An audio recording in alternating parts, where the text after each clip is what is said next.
ito na. Ibubuksan na natin.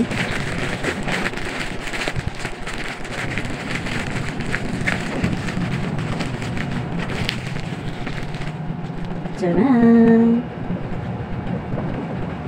Wow! I'm so excited guys na magamit ko na to. Ipapakita ko po sa inyo mamaya pag once na gagamitin ko na. Tapos ito naman ang pangalawa. Ayan, this is. Alam niyo ba, may mga time na nakakalimutan ko na kung ano yung mga in-order ko. Ah, okay, ito pala yun. Ay, maliit pala siya guys. Akala ko malaki. Akala ko ganito siya kalaki. Pero hindi pala, maliit lang pala siya. Ayan. Okay, subukan natin ito. Hello guys. Ayan, ito bubuksan natin. Okay. Gamit tayo nito kasi wala tayong gunting. Hindi ko mahanap ang gunting ko. Kaya ito na lang.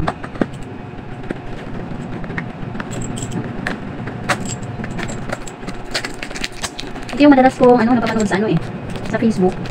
Ito yung madalas kong maganda ba talaga siya at kung epektibo siya sa akin. Okay.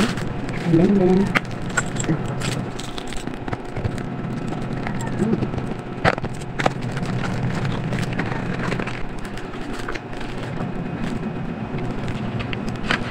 so ito na siya. Bali ang in-order ko is nude brown number 2.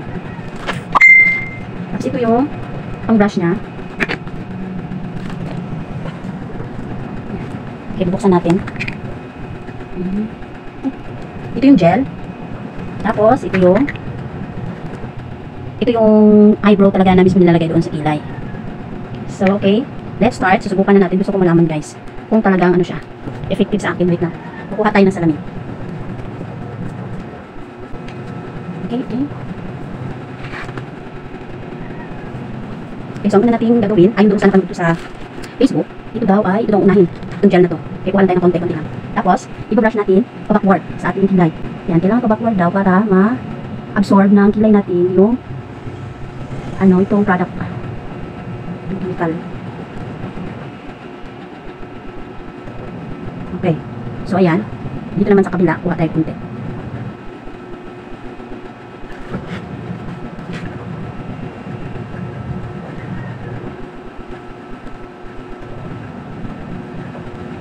Ayan. Tapos guys, wait lang tayo ng ilang segundo para mas ma-absorb yung nilagay natin na product. And then, after nyan is iba-brush up natin. Like ganito.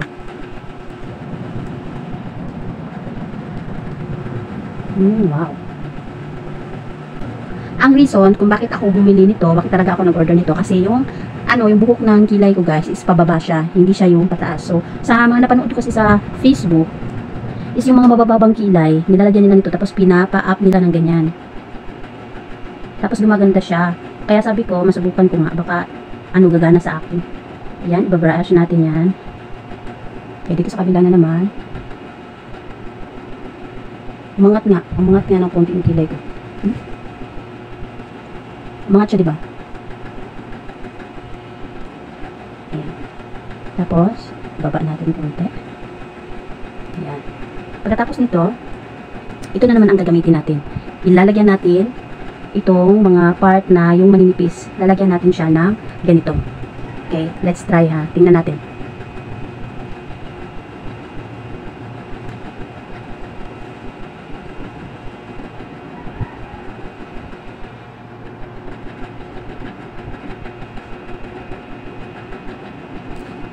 Okay, try pa natin. Hindi ko masyado makita sa salamin guys kasi gumamit kasi ako ng ilaw sa cam. Tapos pag titingnan ko yung salamin, feeling ko meron din ilaw na nakabara.